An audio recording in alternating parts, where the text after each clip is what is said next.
नमस्कार दोस्तों, स्वागत है आप सभी का माझी सा एजुकेशन पर। तो आज अपन पढ़ेंगे टॉपिक नाभिकीय अभिक्रिया। क्या पढ़ेंगे? नाभिकीय अभिक्रिया।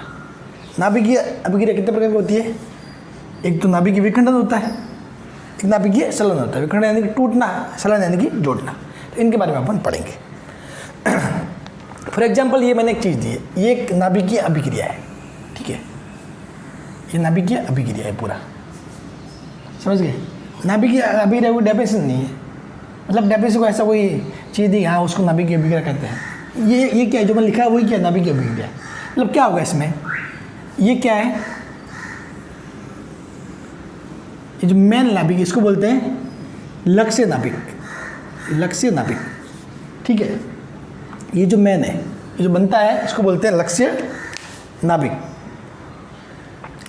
तो बहुत बार इसको लक्ष्य नाभिक भी बोला जाता है कि भाई इसके ऊपर टारगेट किया जाता है, यानी कि ये लक्ष्य है अपना, ठीक है। या फिर इसको पित्र नाभिक भी बोल देते हैं। पित्र नाभिक यानी मेन नाभिक, पित्र यानी कि मेन, ठीक है।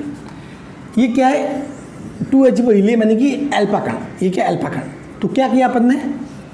इस लक्ष्य नाभिक जो सोडियम का नाभिक है, इस पर अपन ने अल्फा कण को टकराया।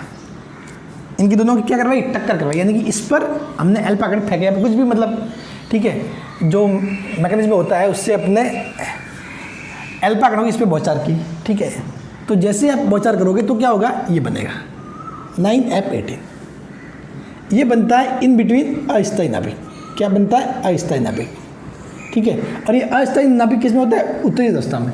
तो उत्तेजित अवस्था में होगा तो ये क्या? शांत होना चाहेगा, ठीक है, अपनी मूल अवस्था में जाना चाहेगा। तो फिर से किस में बदल जाता है? ऑक्सीजन में बदल जाता है। और यहाँ से क्या निकल जाता है? ये निकाल देता है प्रोटॉन। ये क्या निकला? प्रोटॉन। तो इस चीज़ में सारा क्या हुआ? ये हुआ लक्ष्य या पित्र नाभिक।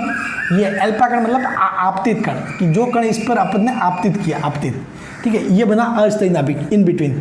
अस्थायी नाभिक एक ही नहीं, 2-3 भी बन सकते हैं, ठीक है। लेकिन लास्ट में ये अभिक्रिया रुकेगी कब? जब स्थायित्व प्राप्त होगा। समझ गए ना? अभिक्रिया होती किस लिए है भाई? ये दोनों की टक्कर हुई। टक्कर होते ही बहुत सारे बीजें बन सकते हैं, लेकिन रुकेगी कब? जब स्थायी चीज़ें बनेगी लास्ट में, ठीक है, तब जाके अभिक्रिया रुक जाती है, ठीक है। और इसको बोलेंगे पुत्री नाभिक। क्या बोलेंगे? पुत्री नाभिक, यानी कि ये पिता है, पिता से बनी पुत्री या पुत्र नाभिक जो भी है, ठीक है। और ये उसको बोलेंगे उत्पन्न कण। ये कण क्या उत्पन्न हुआ है? यहाँ पे ये क्या? आपतित कण, ये आपतित किया था, ये कण उत्पन्न कण, ठीक है। और साथ में कुछ ऊर्जा और निकलेगी, कुछ ऊर्जा जो भी है वो और निकलेगी। समझ गए ना कि भाई पित्र नाभिक पे अपन किसी दूसरा जो कण है उसकी बौछार करेंगे, इससे इन बिटवीन अस्थायी नाभिक बनता है। फिर वो अस्थायी नाभिक भी एक नहीं 2-3 भी बन सकते हैं, ठीक है। मैंने एक ही बताया कि एक अस्थायी नाभिक बनता है, फिर वो स्थायित्व प्राप्त करने के लिए और टूटता है, तो ये बना पुत्री नाभिक। और ये लास्ट में जो एक और निकला कण उसको बोलेंगे उत्पन्न कण और ऊर्जा, ठीक है।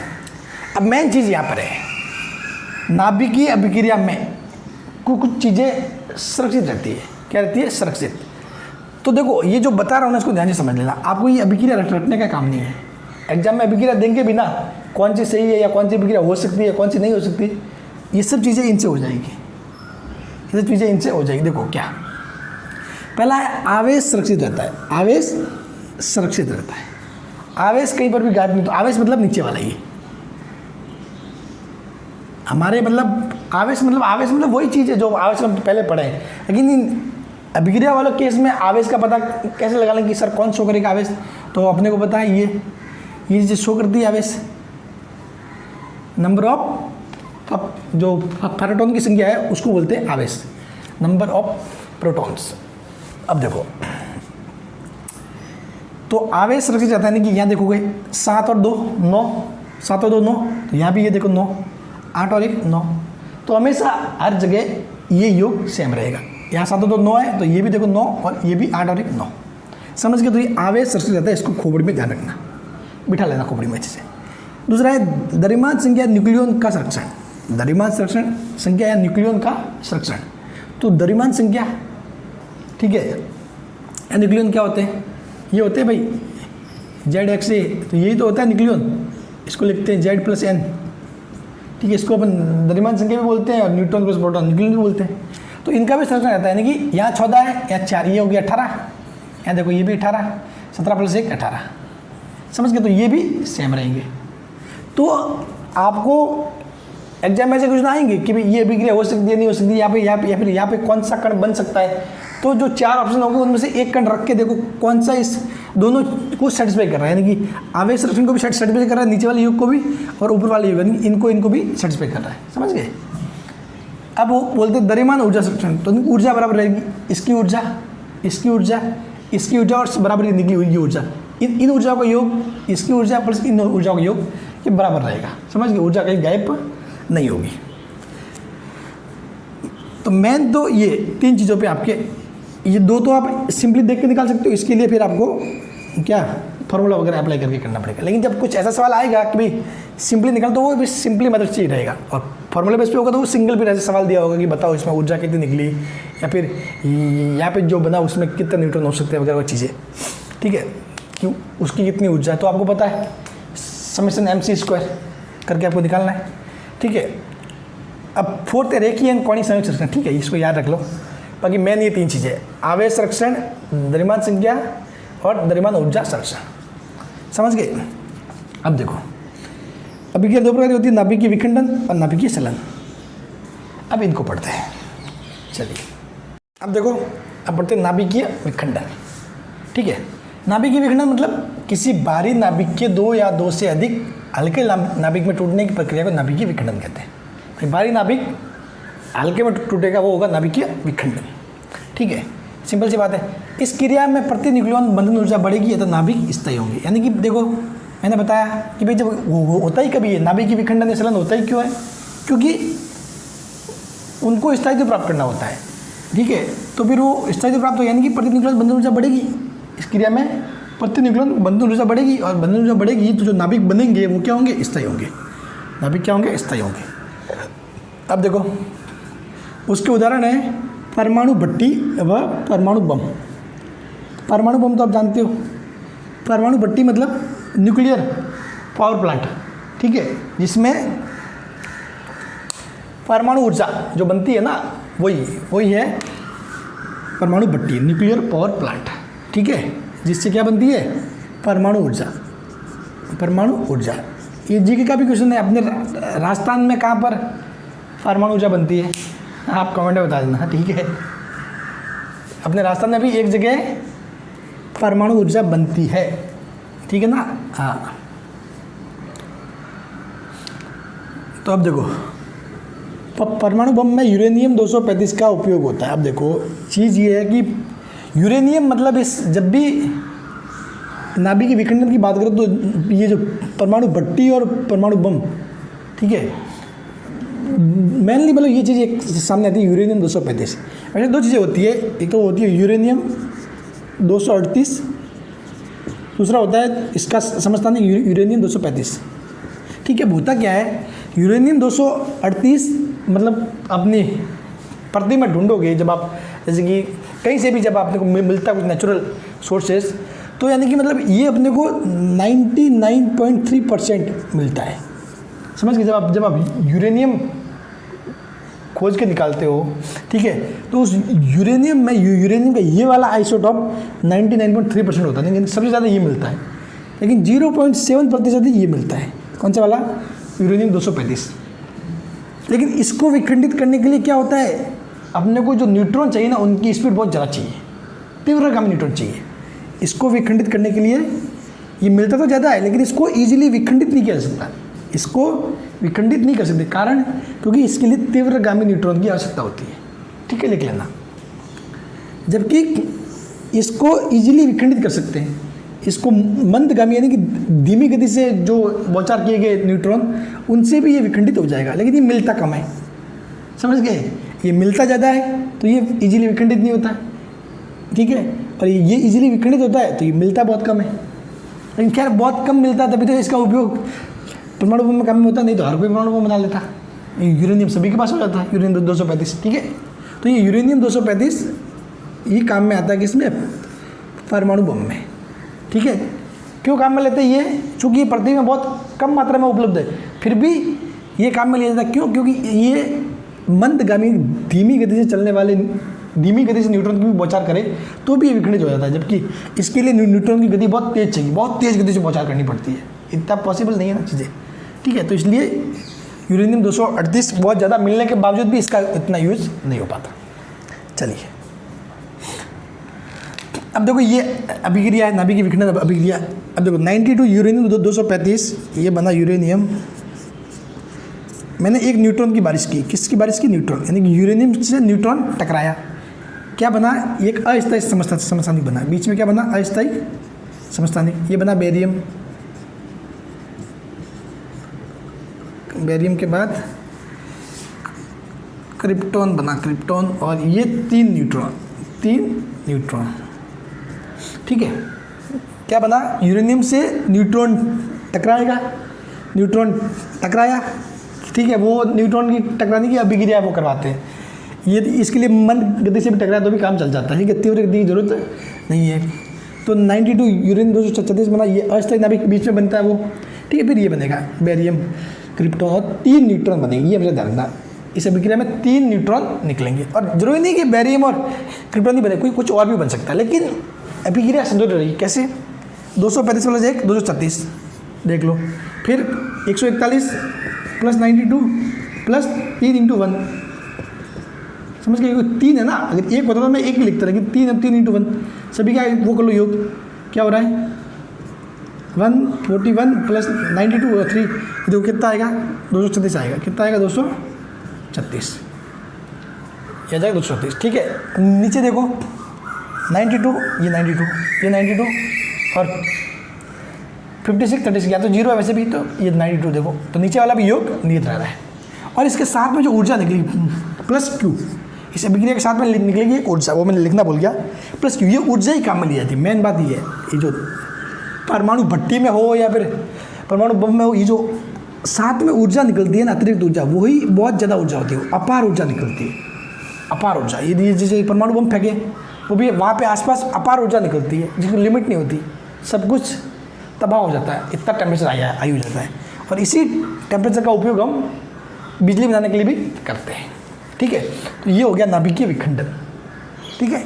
चलिए अब देखो एक चीज़ आती है नाभिकीय श्रृंखला अभिक्रिया, नाभिकीय श्रृंखला अभिक्रिया। अब देखो आपने देखा कि जब यूरेनियम 235 पर मंदगामी न्यूट्रॉन की बारिश की जाती है तो इस पूरी प्रक्रिया में नए न्यूट्रॉन बनते हैं। नए न्यूट्रॉन कितने बनते हैं? 3 न्यूट्रॉन। पूरी प्रक्रिया में 3 न्यूट्रॉन बनते हैं। अब ये पहले 1 न्यूट्रॉन था, वो यूरेनियम 235 से टकराया, 3 न्यूट्रॉन बने। अब अपने पास 3 हो गए। अब ये 3 न्यूट्रॉन फिर से यूरेनियम 235 से टकराएंगे तो देखो क्या होगा? 3 से कितने बनेंगे? 9 बनेंगे, समझ गए? 9 से 3 गुणा 27। तो ऐसे करते करते अभिक्रिया लार्ज लेवल पे हो जाती है। तभी तो परमाणु बम अगर एक बार स्टार्ट हो गया तो वो बहुत डेंजर होता है, समझ गए? वो मतलब एक साथ फास्ट क्रिया होती रहती है। पहली बार थोड़ा, फिर धमाके होते जाते हैं, ठीक है। तो बहुत ज़्यादा ऊर्जा निकलती है। तो वही क्या है, नए न्यूट्रॉन अन्य यूरेनियम नाभिकों से टकराते हैं और ये अभिक्रिया चलती रहती है। इसको बोलते हैं श्रृंखला अभिक्रिया। ये भी अभिक्रिया रुकती नहीं है, समझ गए? पहली बार 1 यूरेनियम प्लस 1 न्यूट्रॉन, फिर कितने बने? 3 न्यूट्रॉन बने, इससे बने 3 न्यूट्रॉन। तो फिर वो 3 यूरेनियम से टकराएगा 3 न्यूट्रॉन, तो बन जाएंगे 9 न्यूट्रॉन, समझ गए? तो इस प्रकार से अभिक्रिया तेजी से फैलती जाएगी, ऐसे, समझ गए? ऐसे तेजी से फैलती जाएगी। इसीलिए ये बहुत ज़्यादा डेंजर होता है, क्या? परमाणु बम वगैरह जो भी चीज़ें, ठीक है, इनको बहुत सेफ रखा जाता है। तो उसको बोलते हैं नाभिकीय श्रृंखला अभिक्रिया, यानी कि अभिक्रिया चलती रहेगी। अब देखो, अब कोई पूछेगा कि सर इसको स्टॉप कैसे करें, इसको स्टॉप कैसे करें? तो स्टॉप करने का एक ही सॉल्यूशन है, इससे न्यूट्रॉन बाहर निकाल दो, न्यूट्रॉन को गायब कर दो। भाई न्यूट्रॉन जो बन रहे हैं ना, उसको गायब कर दो। न्यूट्रॉन को गायब कर दिया तो आपका काम हो जाएगा। लेकिन अगर न्यूट्रॉन को गायब नहीं कर पाए तो फिर अभिक्रिया चलती जाएगी। न्यूट्रॉन को गायब करने के लिए क्या करते हैं? तंत्र से न्यूट्रॉन निकल जाना, यानी कि मतलब किसी कारणवश या फिर कोई दूसरी अपनी टेक्निक्स यूज करके न्यूट्रॉन को निकाल दे तो अभिक्रिया रुक जाएगी, ठीक है। या फिर अविखंडनीय, ऐसा पदार्थ जो विखंडित ना हो लेकिन बेचारा न्यूट्रॉन उससे आगे टकराए और अपनी ऊर्जा खो दे, व्यर्थ हो जाए, यार उसमें घुस जाए यार, या फिर उससे अवशोषित हो जाए, वो काम हो सकता है, ठीक है। सेम जैसे कि यूरेनियम 238। अब यूरेनियम 238 को चाहिए फास्ट न्यूट्रॉन, अब ये मंद गति से आ रहा न्यूट्रॉन इससे टकराएगा तो बेचारा फालतू का टकरा के टूट के गिर जाएगा, मतलब ये होगा, उसकी ऊर्जा वेस्ट हो जाएगी, या फिर उसमें क्या हो जाएगा, अवशोषण हो जाएगा, यानी कि यूरेनियम 238 क्या करेगा, उस न्यूट्रॉन का अवशोषण कर लेगा, समझ गए। तो भी इससे क्या होगा, अभिक्रिया रुक जाएगी। तो यानी कि मतलब एक बात समझ आई, यूरेनियम 235 से तो अपन अभिक्रिया तेज गति से चला सकते हैं, उसमें अगर यूरेनियम 238 और मिक्स कर दिया तो अभिक्रिया रुक जाएगी। क्यों? क्योंकि यूरेनियम 238 बेचारे न्यूट्रॉन को खा जाता है, समझ गए, यूरेनियम 238 न्यूट्रॉन को खा जाता है। क्यों? क्योंकि भाई धीमी गति से इससे जो आपतित होता है ना, वो तो इसको तोड़ ही नहीं पाता, फालतू का टकरा के गिर जाता है, समझ गए। हाँ, तो बस इसको रोकने का तरीका एक ही होता है कि भाई न्यूट्रॉन को गायब करना, न्यूट्रॉन को गायब करना, तो अभिक्रिया रुक जाएगी। एक होता है क्रांतिक द्रव्यमान। ये क्रांतिक द्रव्यमान क्या होता है, देखो, श्रृंखला अभिक्रिया को बनाए रखने के लिए विखंडीय पदार्थ के आवश्यक न्यूनतम द्रव्यमान को क्रांतिक द्रव्यमान कहते हैं। क्रांतिक द्रव्यमान मतलब जैसे कि अपन ने लिया यूरेनियम, तो यूरेनियम का एक मात्रा फिक्स होती है कि अपने को अभिक्रिया स्टार्ट करने के लिए यूरेनियम की थोड़ी सी मात्रा की, इतनी मात्रा लोगे तो ही वो अभिक्रिया आगे बढ़ पाएगी, समझ गए। तो वो उस मात्रा को बोलते हैं क्रांतिक द्रव्यमान, समझ गए। हाँ, यूरेनियम के जो मिनिमम जो द्रव्यमान की यहाँ पे अभिक्रिया करवाने के लिए मिनिमम द्रव्यमान कितना चाहिए, उसको बोलते हैं क्रांतिक द्रव्यमान, समझ गए। हाँ, एक होता है पुनरुत्पादन गुणांक। क्या होता है पुनरुत्पादन गुणांक? के। पुनरुत्पादन गुणांक होता है के। अब देखो मैं आपको सिंपल सी बात बताऊँ भाई, पहली बार में एक न्यूट्रॉन ने कितने न्यूट्रॉन बनाए, 3 बनाए, 3 से 9, 9 से 27।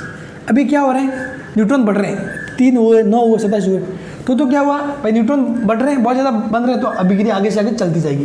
यानी कि के या तो बड़ा हो 1 से या फिर 1 के बराबर हो, ठीक है।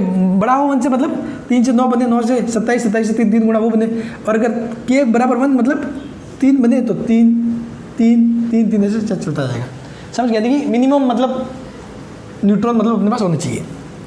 तो के बड़ा हो 1 से या फिर 1 के बराबर तो अभिक्रिया होगी, तो अभिक्रिया होगी। लेकिन यदि के लेस देन 1 है तो अभिक्रिया रुक जाएगी, के लेस देन 1 है तो अभिक्रिया रुक जाएगी। जैसे कि भाई ये पहली बार 1 चलो 3 बना, फिर 3 के बाद फिर 2 बन गया, 1 बन गया, फिर 0, तो अभिक्रिया रुक जाएगी, समझ गए।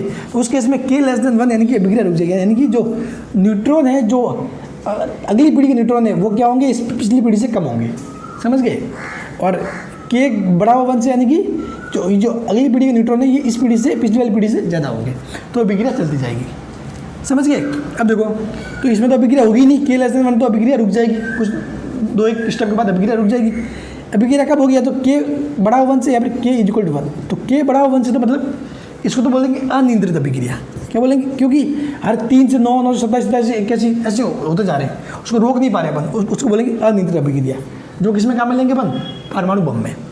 एक के बराबर नियंत्रित मतलब हाँ कि भाई अपने को लिमिट मात्रा में चाहिए, एक्स्ट्रा न्यूट्रॉन नहीं बन, जितने चाहिए उतने ही बन रहे, तो के इक्वल टू 1 उसको किस में काम में लेंगे, परमाणु पट्टी में, यानी कि जब ऊर्जा उत्पन्न करने के लिए, समझ गए। तो 2 चीज़ें पढ़ेंगे, तो इसको बोलेंगे नियंत्रित श्रृंखला अभिक्रिया, के इक्वल 1 यानी कि नियंत्रित श्रृंखला अभिक्रिया। इसको बोलेंगे अनियंत्रित श्रृंखला अभिक्रिया। के बड़ा हो गया 1 से यानी कि अनियंत्रित श्रृंखला अभिक्रिया, समझ गए। चलिए पहले अपन पढ़ लेते हैं, क्या पढ़ लेते हैं, अनियंत्रित पढ़ लेते हैं। चलिए, अनियंत्रित श्रृंखला अभिक्रिया या फिर परमाणु बम, समझ गए। अनियंत्रित श्रृंखला अभिक्रिया किसमें होती है, परमाणु बम में। और होगी कब, जब के बड़ा हो 1 से। के बड़ा हो 1 से इसका मतलब ये हुआ कि भाई जो अगली पीढ़ी में जो न्यूट्रॉन बने हैं उनकी संख्या पिछली पीढ़ी से ज़्यादा है, तो वो जाएगा के इक्वल टू 1। तो ज़्यादा है तो फिर वो चीज़ें बढ़ती जाएगी, समझ, और कम है फिर तो घटती जाएगी। तो के बड़ा हो 1 से तो वो होगी अनियंत्रित श्रृंखला अभिक्रिया। और किस में काम में लेंगे इसको, परमाणु बम के लिए। अब देखो, परमाणु बम में यूरेनियम 235 तथा प्लूटोनियम 239 का उपयोग किया जाता है। 2 चीज़ें, यूरेनियम 235 पे काम ले सकते हैं और ये भी काम में ले सकते हैं, काम में लिए जाते हैं। इनके 2 या 2 से अधिक पिंड लिए जाते हैं, इनके 2 या 2 से अधिक पिंड लिए जाते हैं। प्रत्येक पिंड का द्रव्यमान क्रांतिक द्रव्यमान से कम होता है, ध्यान रखना, मैंने सही लिखा है, कम, गलती से नहीं लिखा, कम लिया जाता है। क्यों, क्योंकि देखो क्या होता है कि भाई यहाँ रखा न्यूट्रॉन, ये क्या है, परमाणु बम है, ठीक है। यहाँ होता है न्यूट्रॉन, अब ये मैंने ले लिया यूरेनियम, एक थोड़ा सा इस साइड, थोड़ा सा इस साइड, ठीक है। तो इसका भी जो ये वाला द्रव्यमान है, इसका द्रव्यमान क्या है, क्रांतिक द्रव्यमान से कम है। क्रांतिक द्रव्यमान से कम है और इसका भी द्रव्यमान जो है क्रांतिक द्रव्यमान से कम है, ठीक है। अब मैं यहाँ लगा दिया कुछ विस्फोटक, विस्फोटक मतलब इसको तोड़ने के लिए। अब भाई जैसे ही अपन फेंकेंगे कुछ भी करेंगे ये विस्फोट होगा ना, तो फिर क्या होगा, ये वाला और ये वाला मिल जाएंगे, ये वाला और ये वाला मिल जाएंगे। तो ये अलग अलग तो क्या था, ये क्रांतिक द्रव्यमान से कम था, लेकिन मिलने पर क्रांतिक द्रव्यमान से ज़्यादा हो जाता है, समझ गए। विस्फोट होने पर दोनों पिंड मिलकर कुल द्रव्यमान क्रांतिक द्रव्यमान से ज़्यादा हो जाता है, क्रांतिक द्रव्यमान से ज़्यादा हो जाता है, समझ गए। क्रांतिक द्रव्यमान से ज़्यादा हो जाता है, फिर क्या हो जाता है, फिर क्रांतिक द्रव्यमान से ज़्यादा हो गया, ये मिल के ज़्यादा हो गया, न्यूट्रॉन यहाँ पर है ही, मिल जाएंगे आपस में, तो फिर क्या होगा, ये जो परमाणु बम की अभिक्रिया है वो स्टार्ट हो जाएगी। कौन सी अभिक्रिया, श्रृंखला अभिक्रिया स्टार्ट हो जाएगी, समझ गए। इसमें ऐसे लेते हैं, इसमें जो यूरेनियम लेते हैं वो पहली बार में क्रांतिक द्रव्यमान से कम लेते हैं, लेकिन जैसे ही विस्फोट होगा उसके बाद मिलके वो दोनों पिंड मिलकर, 3 पिंड मिलकर, अगर 4 ले तो 4 पिंड मिलके वो द्रव्यमान क्रांतिक द्रव्यमान से ज़्यादा बना लेंगे, ठीक है। जैसे ज़्यादा बनाएंगे तो न्यूट्रॉन तो पास में होगा ही, वो उससे मिल जाएगा और ये अभिक्रिया स्टार्ट हो जाएगी, समझ गए। तो यही मैकेनिज्म काम में ले जाता है किसमें, परमाणु बम के लिए। परमाणु बम यानी कि पुनरुत्पादन गुणांक के बड़ा हो 1 से। चलिए तो बात करते हैं नियंत्रित श्रृंखला अभिक्रिया, यानी कि परमाणु भट्टी या फिर न्यूक्लियर पावर प्लांट जो आपने सुना होगा, ठीक है, जहाँ पे नाभिक की ऊर्जा बनती है, तो के बराबर क्या होगा, 1 होगा। के बराबर 1 यानी कि नियंत्रित है, इसको मतलब जब चाहे तब स्टार्ट कर सकते हैं, जब चाहे तब बंद कर सकते हैं, समझ गए। एक तो होती है अनियंत्रित, जिसको बंद करना मुश्किल होता है, नहीं कर सकते। एक के लेसन 1 यानी कि वो तो होती ही नहीं अभिक्रिया। के बराबर 1 यानी कि नियंत्रित मोड में, जब चाहो तो स्टॉप करके ऑन कर सकते हो, समझ गए ऐसे। तो इसमें क्या क्या चीज़ें होती है, इतना काफ़ी है समझने के लिए, ठीक है। एक होता है विखंडनीय पदार्थ या ईंधन, या इसमें ईंधन क्या काम में लेंगे, तो ईंधन में नेचुरल यूरेनियम, प्राकृतिक यूरेनियम काम में लेंगे, ठीक है, या फिर समृद्ध यूरेनियम। समृद्ध यूरेनियम का मतलब ये हुआ कि भाई ऐसा प्राकृतिक यूरेनियम जिसमें यूरेनियम 235 की मात्रा अधिक हो, बस, कुछ ज़्यादा बड़ी बात नहीं है भाई। एक तो होता है प्राकृतिक यूरेनियम, अभी प्राकृतिक यूरेनियम आएगा तो उसमें बहुत सारी चीज़ें होगी, सिर्फ यूरेनियम ही थोड़ी होता, उसमें कुछ यूरेनियम 238 भी होगा, 233 भी होगा, 235 भी होगा, क्योंकि यूरेनियम के भी बहुत सारे समस्थानिक होते हैं, ठीक है। तो एक तो ले सकते हैं प्राकृतिक यूरेनियम, या फिर ले सकते हैं समृद्ध यूरेनियम। समृद्ध यूरेनियम मतलब ऐसा प्राकृतिक यूरेनियम ले जिसमें अपने यूरेनियम 235 की मात्रा अधिक हो। और क्या ले सकते हैं, प्लूटोनियम 239, ये ईंधन के रूप में काम में ले सकते हैं। एक यूरेनियम 233 भी लेते हैं, यूरेनियम 233 भी एक है, उसको भी काम में लेते हैं मोस्टली, लेकिन आप यूरेनियम 235 फोकस करो, इसको बस काम में लेते हैं, बस ये है। बाकी तो इसके अलावा भी बहुत सारी चीज़ें हैं, ठीक है, जिनको काम में लिया जा सकता है। अब देखो पहली चीज़ आती है मंदक। क्या था मंदक, विखंडन से प्राप्त न्यूट्रॉन की गति को कम करने के लिए। अब होता क्या है, जब विखंडन होता है ना तो उससे न्यूट्रॉन निकलते हैं, तो जैसे ही विखंडन से जस्ट न्यूट्रॉन निकलते हैं तो उस टाइम उनकी गति बहुत तेज़ होती है, उनकी स्पीड बहुत तेज़ होती है, क्योंकि उनको कंट्रोल करना होता है, उस स्पीड को कंट्रोल करना होता है। और न्यूट्रॉन की स्पीड को कंट्रोल करने के लिए मंदक के रूप में या तो भारी पानी काम में लेते हैं, भारी पानी यानी कि D2O, आप सभी को पता है, केमिस्ट्री पढ़ा होगा, भारी पानी होता है D2O, ठीक है। और साइंस का भी क्वेश्चन है, बहुत बार पूछा जाता है, भारी पानी D2O, बहुत सारे एग्जाम पूछा गया है, ठीक है। एक लेते हैं ग्रेफाइट, मतलब तीनों में से कोई भी एक लेते हैं, ठीक है, या तो भारी पानी ले लो, या फिर ग्रेफाइट ले दो, या फिर बेरिलियम ऑक्साइड ले लो, या फिर बेरिलियम ऑक्साइड ले लो, ठीक है। मोस्टली इस ग्रेफाइट का यूज किया जाता है, ठीक है। ये तीन चीज़ें क्या करती है, विखंडन से प्राप्त न्यूट्रॉन की गति को कम करने के लिए, यानी कि न्यूट्रॉन को स्पीड को कम करने के लिए। तो न्यूट्रॉन जैसे विखंडित होगा, न्यूट्रॉन निकलेगा वो बहुत तेज गति में होगा, उसको कम करने के लिए, समझ गए। हाँ, ताकि ऐसा नहीं हो कि बहुत गति से वो नाभिक की भट्टी से बाहर निकल जाए, समझ गए। सबसे इंपॉर्टेंट चीज़ यहाँ आती है नियंत्रक। इस पर सवाल पक्का पूछा जा सकता है और बहुत बार पूछा भी गया है। नियंत्रक क्या होता है कि भाई विखंडन की दर पर नियंत्रण रखने के लिए कैडमियम की छड़ों का उपयोग किया जाता है। कैडमियम उत्तम न्यूट्रॉन अवशोषक है। अब देखो, अगर अपने को नाभिकीय अभिक्रिया को नियंत्रित कैसे करोगे, यानी बंद कैसे करोगे, स्टार्ट कैसे करोगे, तो इसके लिए काम में लिया जाता है कैडमियम की छड़। कैडमियम की छड़ क्या करती है, जैसे ही उस भट्टी के अंदर कैडमियम की छड़ डाल दी आपने, ठीक है, तो फिर क्या होता है, वहाँ पर जो न्यूट्रॉन होते हैं जो उसमें उनका अवशोषण हो जाता है। कौन करता है? कैडमियम। कैडमियम क्या होता है? उत्तम न्यूट्रॉन अवशोषक। वो न्यूट्रॉन का अवशोषण कर लेगा तो अभिक्रिया रुक जाएगी। कैडमियम छोड़ जैसे ही बाहर निकाला फिर से अभिक्रिया स्टार्ट। समझ गए? तो नियंत्रित करने के लिए क्या किया जाता है? कैडमियम की छड़ों का प्रयोग किया जाता है। किसकी? कैडमियम। तो कैडमियम उत्तम अवशोषक है किसका? न्यूट्रॉन का। समझ गए? शीतलक। शीतलक क्या होता है? भट्टी के अंदर उत्पन्न ऊर्जा को बाहर निकालने के लिए शीतलक का प्रयोग किया जाता है। यानी कि भट्टी के अंदर पे ऊर्जा तो उत्पन्न होगी, ठीक है, जो अभिक्रिया होगी उसके पास में प्लस क्यू बनता है, वही क्या है? अपार ऊर्जा। उसी का उपयोग अपन करते हैं, लेकिन उसको बाहर कैसे लेंगे? मतलब ठीक है, उसको बाहर कैसे लेंगे? उसको अपने मतलब जैसे बिजली बनाने में काम में कैसे लेंगे? तो क्या करते हैं उसके लिए अपन या तो भारी पानी काम में लेते हैं, सामान्य पानी, हवा, या फिर कुछ भी लिक्विड द्रव। क्यों? क्योंकि वो ऊर्जा अपन क्या करते हैं, मतलब उसके ऊपर से भारी पानी को निकालते हैं, गुजारते हैं, या फिर सामान्य पानी को गुजारते हैं, हवा को गुजारते हैं, द्रव को गुजारते हैं, कुछ भी करो, उसकी सारी हीट है ना, वो हीट एनर्जी पूरी की पूरी इनको ट्रांसफर हो जाती है। किसको? इनको। पानी अगर ठंडा ऊपर से बहाओगे पूरी उसको हीट पानी को, फिर वो पानी उबल जाएगा, फिर उबलता हुआ पानी कहीं और जाएगा तो उसकी ऊर्जा किसी और रूप में अपन काम में ले सकते हैं, फिर उसके बाद उससे बिजली बनती है। समझ गए?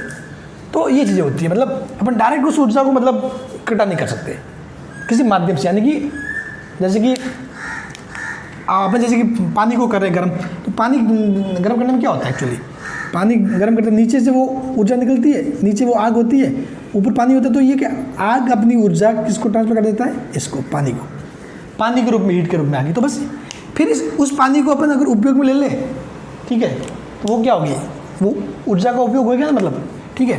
तो यही भट्टी के अंदर उत्पन्न ऊर्जा को बाहर निकालने के लिए शीतलक का प्रयोग किया जाता है। यानी कि भारी पानी, सामान्य पानी, कुछ भी लिक्विड टाइप, ठीक है, फिर हवा भी हो सकती है, ठीक है, इनको क्या किया जाता है? गर्म किया जाता है।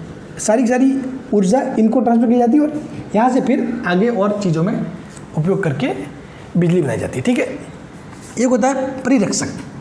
यानी कि परिरक्षक क्या होता है? एक्चुअली जब भी ये क्रिया होती है ना, उसमें घातक गामा किरणें निकलती है। गामा किरणें आपको पता है बहुत घातक होती है, ठीक है। तो घातक गामा किरणें निकलती है, तो गामा किरणों से मतलब बॉडी को वगैरह मतलब नुकसान थोड़ा बहुत, ठीक है, ह्यूमन को, तो उनका अवशोषण करना जरूरी है। गामा किरणों को आसपास फैलने से रोकना जरूरी है। जैसे कि जहाँ भी ये नाभि की भट्टी है, अगर वहाँ से ये गामा किरणें आसपास फैलने लग जाएगी तो फिर दिक्कत हो जाती है आसपास के लोगों को, ठीक है। तो उसको रोकने के लिए कंक्रीट की बहुत शानदार वाली दीवार बनाई जाती है, मतलब बहुत अच्छे से पैक किया जाता है ताकि गामा किरणें बाहर ना निकले, ठीक है।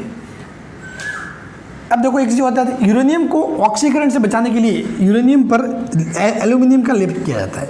क्या होता है, एक समस्या ये आती है कि यूरेनियम का इजीली ऑक्सीकरण हो जाता है, तो उस ऑक्सीकरण से बचाने के लिए यूरेनियम पर क्या कहता है? एल्यूमिनियम का लेप किया जाता है। किसका किया जाता है? एल्यूमिनियम का लेप।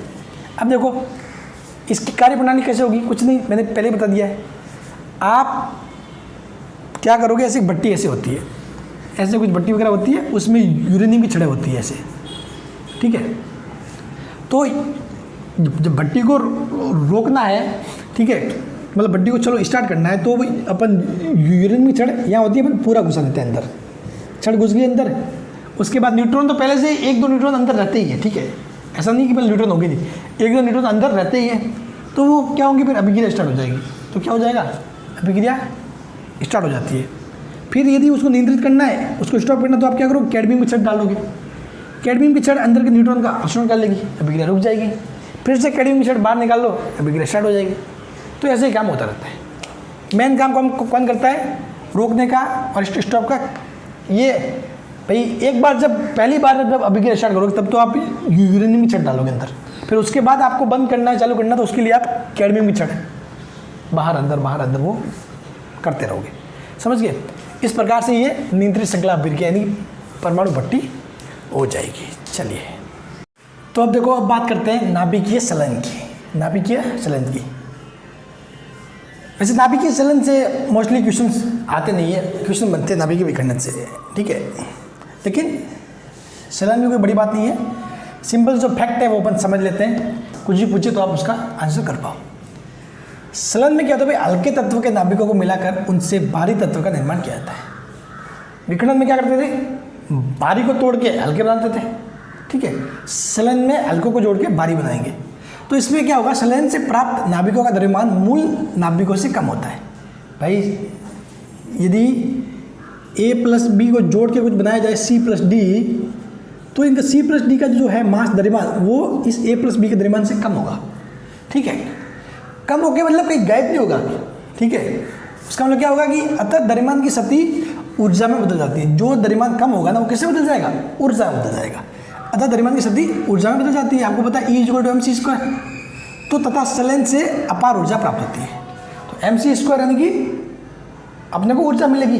भाई द्रव्यमान की क्षति हुई है मतलब ऊर्जा बन गई उससे। ठीक है, तो द्रव्यमान की जाएगा नहीं। आपको पता है द्रव्यमान और ऊर्जा आपस में संरक्षित रहते हैं। ठीक है, सबसे इंपॉर्टेंट बात यह है, ये नाभिकीय संलयन इजीली नहीं हो सकता। ये नाभिकीय संलयन इजीली नहीं हो सकता। ये कब होता है? उच्च ताप व उच्च दाब की आवश्यकता होती है। नाभिकीय संलयन होने के लिए उच्च ताप व उच्च दाब की आवश्यकता होती है, ध्यान रखना। ठीक है, विखंडन सामान्य ताप व सामान्य दाब पे भी होता है, लेकिन संलयन के लिए उच्च ताप व उच्च दाब की आवश्यकता होती है। ये सबसे ज़्यादा पूछा जाने वाला प्रश्न है। ठीक है, अब जैसे फॉर एग्जांपल मैंने ली एक समीकरण किसकी?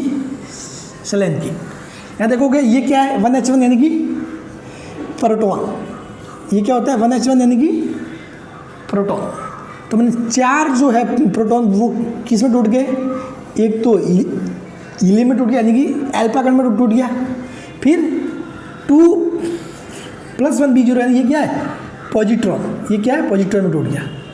और ये साथ में निकलेगी अपार ऊर्जा। साथ में निकलेगी अपार ऊर्जा। यहाँ पे देखो 4, तो ये मतलब ये 4 है, तो ये देखो ये 4 और ये 4। ठीक है, और यहाँ तो 0 है। ये नीचे वाला भी 4 है, तो ये 2 और ये 2, ये 4। तो अभिक्रिया यहाँ पर भी संतुलित रहेगी। ठीक है, सबसे इंपॉर्टेंट बात ये भी, संलयन में विखंडित की तुलना में काफ़ी अधिक ऊर्जा प्राप्त होती है। ध्यान रखना, संलयन और भी ज़्यादा डेंजर है विखंडन की तुलना में। समझ गए? संलयन में विखंडन की तुलना में काफ़ी अधिक ऊर्जा प्राप्त होती है। नाभिकीय संलयन में विखंडन की तुलना में काफ़ी अधिक ऊर्जा प्राप्त होती है। उदाहरण क्या है? सूर्य की ऊर्जा। सूर्य की ऊर्जा किससे प्राप्त होती है? नाभिकीय संलयन की क्रिया होती है सूर्य के अंदर। तारों में उत्पन्न ऊर्जा वो भी किससे प्राप्त होती है? नाभिकीय संलयन से। ये जो तारों का सॉरी जो भी चमकना, जैसे सूर्य है उन चीज़ों का चमकना, तो वो क्या है? नाभिकीय संलयन। ठीक है, मतलब तारों में जो उत्पन्न ऊर्जा है, चमकना नहीं सॉरी, तारों में उत्पन्न ऊर्जा और सूर्य की जो ऊर्जा है वो किससे बनती है? नाभिकीय संलयन से। किससे बनती है? नाभिकीय संलयन से। नाभिकीय संलयन किससे होता है? इन दोनों में काम करता है प्रोटॉन प्रोटॉन चक्र। ज़्यादा इसमें डीप में जाने की जरूरत नहीं है। प्रोटॉन प्रोटॉन चक्र मतलब ये क्या होता है? ये प्रोटॉन के मतलब विखंडन से सारी चीज़ें, मतलब सारी जो क्रिया होती है ना ऊर्जा का बनना, वो किससे बनता है? 1H1 proton. जब भी आपको नाभिकीय संलयन की बात आए, माइंड में आ जाए सीधा सीधा प्रोटॉन प्रोटॉन प्रोटॉन प्रोटॉन। देखो यहाँ पर भी ये प्रोटॉन ये टूट के ये बना लिया और अपार ऊर्जा निकली। समझ गए? तो ये चीज़ें होगी। किस पे डिपेंड करेगा? सारा प्रोटॉन पर। और इस प्रोटॉन में ये क्या H क्या है? H क्या है? हाइड्रोजन को शो करता है। ठीक है, मतलब हाइड्रोजन बोलो या फिर बोलो प्रोटॉन, यहाँ पर बात एक ही बन जाती है। ठीक है, तो 1H1। ठीक है, तो इसी पे डिपेंडेंट एक नाम भी सुना होगा आपने, हाइड्रोजन बम। Hydrogen bomb. ठीक है, तो वो किस पे काम करता है? नाभिकीय संलयन पे। नाभिकीय संलयन पे क्या काम करता है? Hydrogen bomb. तो चलिए अब परमाणु बम और हाइड्रोजन बम में अंतर पढ़ लेते हैं थोड़ा सा। ठीक है, क्योंकि ये जो परमाणु बम है ये किस पे डिपेंड है? अनियंत्रित विखंडन अभिक्रिया। ये कौन सी? अनियंत्रित विखंडन अभिक्रिया। और हाइड्रोजन बम अनियंत्रित संलयन अभिक्रिया। समझ गए? इसमें ईंधन के रूप में ये काम में लेंगे, हाइड्रोजन बम में ईंधन के रूप में ये न्यूट्रॉन तथा ट्रिटियम, यानी कि कुल मिला के ये समझ लो हाइड्रोजन के समस्थानिक ये होते हैं। कुल मिला के अपन हाइड्रोजन के समस्थानिक काम में लेंगे। इसमें कोई आकार का इतना मतलब इसमें आकार महत्वपूर्ण है, इसमें कोई इतना आकार महत्वपूर्ण नहीं है। ठीक है, ये सबसे इंपॉर्टेंट है। ये सामान्य ताप व दाब पर संभव है ये जो, लेकिन हाइड्रोजन बम वाली उच्च ताप व उच्च दाब पर ही होगी, क्योंकि ये कौन सी प्रक्रिया? संलयन से होता है, तो वो किस पे होगा? उच्च ताप व उच्च दाब पर ही होगा। ठीक है, फिर हाइड्रोजन बम की तुलना में इसमें ऊर्जा कम होती है और ये उसकी तुलना में कम खतरनाक होता है। खतरनाक कम नहीं होता, खतरनाक तो बहुत ज़्यादा होता है, लेकिन इसकी तुलना में कम खतरनाक होता है। जबकि ये देखें तो परमाणु बम से ज़्यादा ऊर्जा व ज़्यादा खतरनाक, यानी कि सबसे ज़्यादा डेंजर कौन हुआ? Hydrogen bomb. बहुत ज़्यादा डेंजर होता है। कभी फूट गया ना तहस नहस हो जाएगा। ठीक है, चलिए, आपको टेस्ट नहीं करना, आपको बनना लैब असिस्टेंट। चलिए, थैंक यू। तो ये टॉपिक यहीं पर पूरा होता है। थैंक्स।